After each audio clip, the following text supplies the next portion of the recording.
तो चलिए अब हम देखते हैं human resource management and human capital management का डिफरेंशिएशन। एग्जामिनेशन व्यू पॉइंट में जब भी डिफरेंशिएशन आता है तो स्टूडेंट्स को हम प्रिफर करते हैं कि पैराग्राफ फॉर्म में लिखना है और हर एक डिफरेंस के बाद पॉसिबल करें कि एक एग्जाम्पल कोड करें जो दोनों को आपस में रिलेट करें। ठीक है, ये मैक्सिमम प्रैक्टिस आपके आंसर राइटिंग में हो जाएगी और कैसे एग्जाम्पल्स को को रिलेट करते हैं। ठीक है, तो चलिए हम पहले एक बेसिक आउटलाइन पढ़ते हैं। What is difference? Human resource management and human capital management already individually आपको एक्सप्लेन किया जा चुका है। ठीक है, डिफरेंस देखते हैं। ह्यूमन रिसोर्स मैनेजमेंट, एम्प्लॉयज इनके लिए एसेट होते हैं जो कि वैल्यूड होते हैं और प्रिफर्ड होते हैं। ठीक है, एंड ह्यूमन कैपिटल मैनेजमेंट में क्या है, एम्प्लॉयज जो है वो कंपनी की प्रॉपर्टी नहीं होते हैं, वो एक इन्वेस्टर्स होते हैं। ठीक है, इन्वेस्टर्स कैसे होते हैं? क्योंकि उनके पास जो नॉलेज है, स्किल है, वो इन्वेस्ट करते हैं उस पर्टिकुलर ऑर्गेनाइजेशन में और उससे ऑर्गेनाइजेशन गेन कर रहा होता है, अर्न कर रहा होता है। ठीक है, so in human resource management employees are the asset and in the capital management they are the investors. It is a cost centric approach. In human resource management is a cost centric approach क्योंकि asset है तो खर्चे वर्चे से दिमाग लगा रहे हैं। ठीक है, ह्यूमन कैपिटल मैनेजमेंट क्या प्रॉफिट सेंट्रिक अप्रोच है। क्यों? क्योंकि वो इन्वेस्ट कर रहे हैं, इन्वेस्टमेंट में ऑब्वियसली आप प्रॉफिट देखेंगे कि आपको कितना हो रहा है। ठीक है, ऐसे लिंक कर लेंगे। फिर ये फोकस करते हैं किस पे? पीपल पे। वो किस पे करते हैं? पीपल और उनके दोनों नॉलेज पे। ठीक है, ये रिपोर्ट किसको करेंगे? Human resource management investors and stakeholders को। वहां पे वो खुद ही इन्वेस्टर्स हैं। ठीक है, तो ये किसको रिपोर्ट करेंगे? बोर्ड्स को, मैनेजर्स को और एम्प्लॉयज को। ठीक है, ये क्या करते हैं? एसेट है। अब एसेट है और आप कॉमर्स बैकग्राउंड के तो इतना बेसिक क्लियर होगा, एसेट है, वैल्यू एडिशन करते हैं। तो ये क्या कर रहे हैं? ऐड वैल्यू करेंगे। और ये नॉलेज है। ठीक है, इन्वेस्टर्स हैं तो ये क्या करेंगे? वैल्यू क्रिएट करेंगे bye their knowledge. Okay, next इनका ऑब्जेक्टिव शॉर्ट टर्म होता है, इनका ऑब्जेक्टिव लॉन्ग टर्म होता है और ये एक प्लान वे में कंडक्ट होता है और ये स्ट्रैटेजी है। हर एक पर्टिकुलर एक्शन एक पर्टिकुलर इंडिविजुअल के हिसाब से प्लान होता है। ठीक है, so for the reading point I read the paragraph ताकि ये आपको मेमोराइज हो जाए।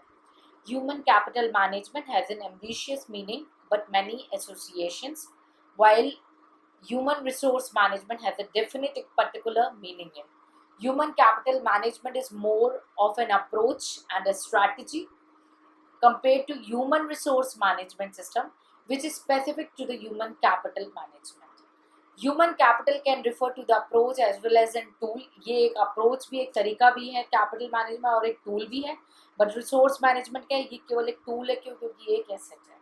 ठीक है, ह्यूमन कैपिटल मैनेजमेंट क्या बिगर है। ठीक है, मोर इन्वॉल्व है एस्पेक्ट्स में, सारे एस्पेक्ट्स में। ठीक है, और ह्यूमन रिसोर्स मैनेजमेंट क्या है? नैरोअर है। ठीक है, human capital resource management is more related to computer side of the human resource और हाउएवर कैपिटल जो मैनेजमेंट है वो how to do the things because उनकी वहाँ पे नॉलेज हो जाती है। तो मैंने ऊपर आपको 4-5 पॉइंट बता दिए, 5 पॉइंट इधर बता दिए, 7 और 5 ये सारे पॉइंट्स न्यू है।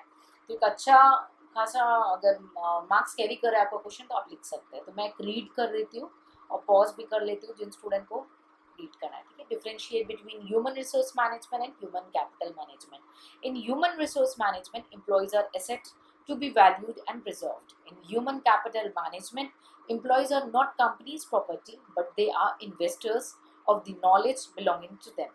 In human resource management, they are cost-centric approach. Human capital management is a profit-centric approach. Human resource management focuses on people.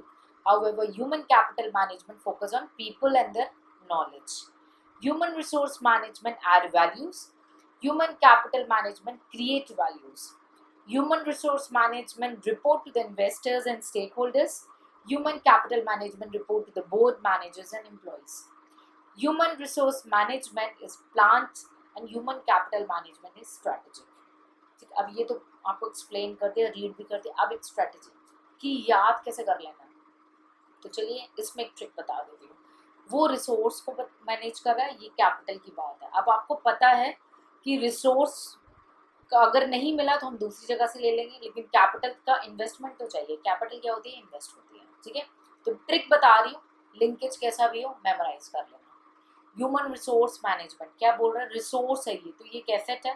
ठीक है, आज इस दुकान से सामान नहीं मिला, कल दूसरी दुकान से मिल जाएगा। ठीक है, तो ये क्या है? एसेट है। कैपिटल क्या है? इन्वेस्ट होती है, तो वो क्या होगा? इन्वेस्ट क्या करेंगे? नॉलेज पे इन्वेस्ट करेंगे। ठीक। तो जब नॉलेज को इन्वेस्ट कर रहे हैं, इन्वेस्टर है तो प्रॉफिट पे दिमाग लगाएंगे, और वो एसेट है परचेज कर रहे हैं तो कॉस्ट पे दिमाग लगाएंगे, ठीक। फिर उसके बाद रिसोर्स है तो क्या हुआ, मैंने क्या बोला था, वो पीपल पे ध्यान देते हैं, ये कैपिटल है, मैंने शुरू में ही बोला इन्वेस्ट कर रहे, क्या कर रहे हैं, नॉलेज इन्वेस्ट कर रहे हैं, तो ये पीपल और नॉलेज दोनों पे दिमाग लगाएंगे, ठीक। अब वो ऑलरेडी जो है कॉस्ट पे ध्यान लगा रहे हैं, तो इन्वेस्टर को उनका टेंशन होगा, स्टेक होल्डर्स यानी सारे जो इन्वॉल्व होते हैं सबको टेंशन होगा, बट ये कैपिटल है जो कि इन्वेस्ट हो रही है, ठीक। तो इसमें किसको, इन्वेस्टर को तो टेंशन नहीं होनी, बट बोर्ड को होगी, मैनेजर को होगी और एम्प्लॉइज को होगी, ठीक है।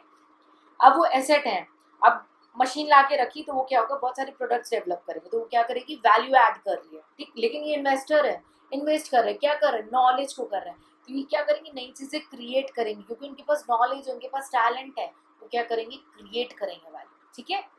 तो वो जब एसेट है तो एसेट खराब हो सकती है, डिमिनिश हो सकती है, तो वो क्या होती है, शॉर्ट टर्म रहती है, लेकिन नॉलेज आपके आखिरी सांस तक आपके साथ रहती है, ठीक है। थोड़ा कई कई बच्चों को रिवाइजन की जरूरत पड़ती है, बट नॉलेज आपके आखिरी सांस तक आपके साथ रहती है, तो वो क्या होगी, लॉन्ग टर्म ऑब्जेक्टिव हो गई, ठीक है।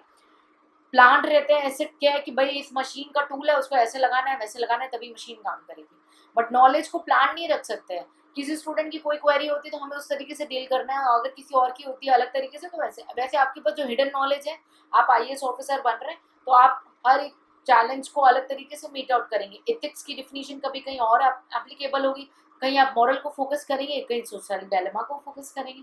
सो नॉलेज क्या है, हमेशा स्ट्रैटेजिक है एनवायरमेंटल चैलेंजेस को फेस करने में। तो आई होप ये ट्रिक आपको मदद करेगा मेमोराइज करने में, और जो मैंने रीडिंग किया इस वीडियो को फटाफट 24 घंटे में 2 बार सुन लेना और फटाफट से याद कर लेना। सो आंसर राइटिंग प्रैक्टिस के लिए इसका इम्प्लीकेशन हम बाद में देख लेंगे, अभी मेमोराइजेशन और अंडरस्टैंडिंग पे फोकस करना है। So all the very best, next video में फिर से मिलते हैं, गुड लक।